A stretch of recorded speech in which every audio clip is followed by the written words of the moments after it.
South Korea दुनिया का एक अमीर और खुशहाल देश, लेकिन हो सकता है आने वाले समय में बिना किसी वार के ये देश दुनिया के नक्शे से हमेशा के लिए मिट जाए, क्योंकि इस देश की यंग पॉपुलेशन खत्म होते जा रही है। एक समय था जब साउथ कोरिया में फर्टिलिटी रेट 6 बच्चा प्रति महिला हुआ करता था और उस समय साउथ कोरिया का पॉपुलेशन ग्रोथ रेट 3% था, जो साउथ कोरिया जैसे छोटे देश के लिए बहुत ज़्यादा था। लेकिन जनसंख्या को नियंत्रित करने के लिए वहाँ की गवर्नमेंट कुछ ऐसे कठोर कदम उठाती है कि आज के समय में साउथ कोरिया का फर्टिलिटी रेट 1 से भी कम हो गया है, जो दुनिया में किसी भी देश से सबसे कम है। कोरियन नेशनल स्टैटिस्टिक्स और यूएन के रिपोर्ट के मुताबिक साल 2000 तक कोरिया में एक बुजुर्ग व्यक्ति पर 10 युवा व्यक्ति हुआ करते थे, लेकिन 2050 तक एक बुजुर्ग पर केवल 2 युवा व्यक्ति बचेंगे। 2050 तक साउथ कोरिया की 35% आबादी ओल्ड मॉन्क बन चुकी होगी। तो इस तरह से वहाँ के सरकार के कुछ कठोर कदम और गलत नीतियों के कारण दुनिया का एक खुशहाल देश खत्म होते जा रहा है। वैसे साउथ कोरिया का पॉपुलेशन क्राइसिस अचानक शुरू नहीं हुआ है, इसके पीछे एक बहुत लंबी कहानी है और ये कहानी शुरू होता है सेकेंड वर्ल्ड वार से। सेकेंड वर्ल्ड वार तक कोरिया का पूरा रीजन जापान के अंडर में हुआ करता था, लेकिन जब जापान सेकेंड वर्ल्ड वार में हार जाता है और अपना आत्मसमर्पण कर देता है, तब कोरिया की धरती पर 2 नए देश बनाए जाते हैं, जिसमें एक देश बनता है democratic people Republic of Korea, जिसको हम लोग आज के समय में उत्तर कोरिया के नाम से जानते हैं। वहीं दूसरा देश बनता है रिपब्लिक ऑफ कोरिया, जिसको आज के समय में साउथ कोरिया के नाम से हम लोग जानते हैं। जब इन दोनों देशों का गठन होता है तो उस समय उत्तर कोरिया पर सोवियत संघ का अधिक प्रभाव हुआ करता था।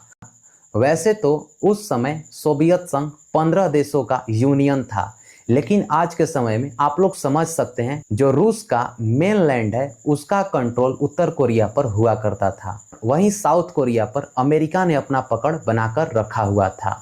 जब से इन दोनों देशों का गठन होता है तभी से इन दोनों के बीच में रिलेशन अच्छे नहीं रहे हैं, जिस कारण 1948 में इन दोनों देशों के बीच 38 डिग्री पैरेलल लाइन ड्रॉ किया जाता है और यही लाइन इन दोनों देशों के बीच की नया सीमा निर्धारित किया जाता है।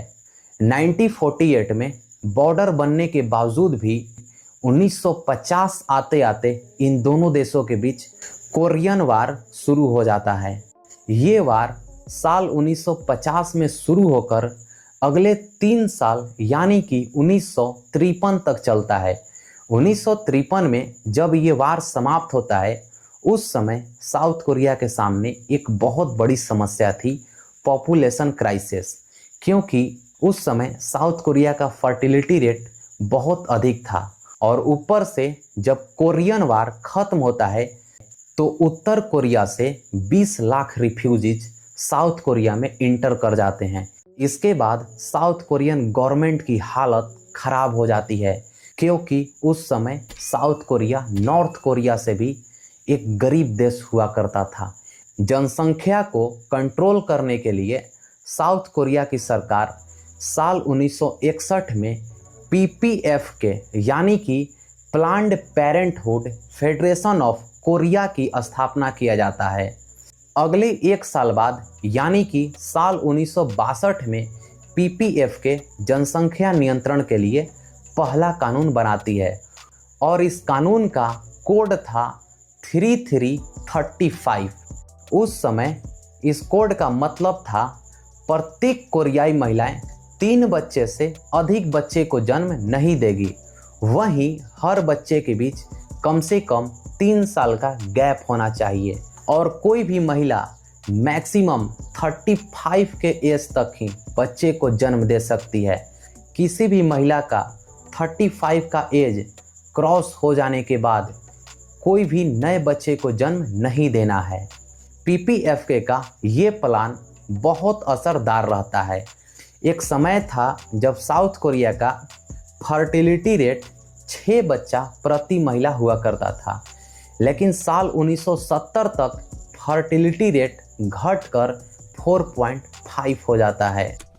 लेकिन यहाँ पर भी पीपीएफके रुकने वाला नहीं था। इसके बाद साल 1970 में ही पीपीएफके अपना नया प्लान बनाता है। नए प्लान के अनुसार किसी भी साउथ कोरियन महिलाओं को अब से केवल 2 बच्चे को ही जन्म देना है। जब से पीपीएफके का स्थापना हुआ था, यानी कि साल 1960 से 1975 तक पीपीएफके केवल साउथ कोरियन महिलाओं के लिए ही कानून बना रहा था। लेकिन 1975 में पहला बार पीपीएफके ने पुरुषों के लिए भी कुछ कदम उठाए, जैसे पुरुषों के लिए कंडम इस्तेमाल अनिवार्य कर दिया गया। वहीं साउथ कोरिया में जगह जगह वैक्सोटॉमी यानी कि नसबंदी संस्थान की व्यवस्था किया गया। इसका नतीजा ये रहा कि साल 1980 आते आते साउथ कोरिया की फर्टिलिटी रेट जो एक समय पर 6 हुआ करता था, घटकर 2 हो जाता है। अब यहाँ पर पीपीएफके को रुक जाना था, क्योंकि किसी भी देश में यंग पॉपुलेशन और ओल्ड पॉपुलेशन को मैनेज करने के लिए फर्टिलिटी रेट कम से कम 2 होना चाहिए। अगर किसी भी देश का फर्टिलिटी रेट 2 से कम होता है, जो वहाँ पर पॉपुलेशन बैलेंस है वो बिगड़ जाएगा। और साल 1980 में ही साउथ कोरिया की फर्टिलिटी रेट 2 से कम हो जाती है। लेकिन पीपीएफके इसके बाद भी एक नया कानून बनाता है। इस कानून के अनुसार अब से साउथ कोरियन महिलाओं को सिर्फ 1 बच्चे को जन्म देने की ही अनुमति मिलती है।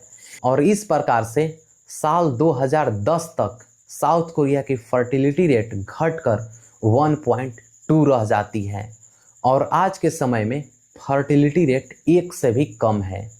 तो उम्मीद करता हूँ आपको ये वीडियो अच्छा लगा होगा। मिलेंगे हम लोग नेक्स्ट वीडियो में।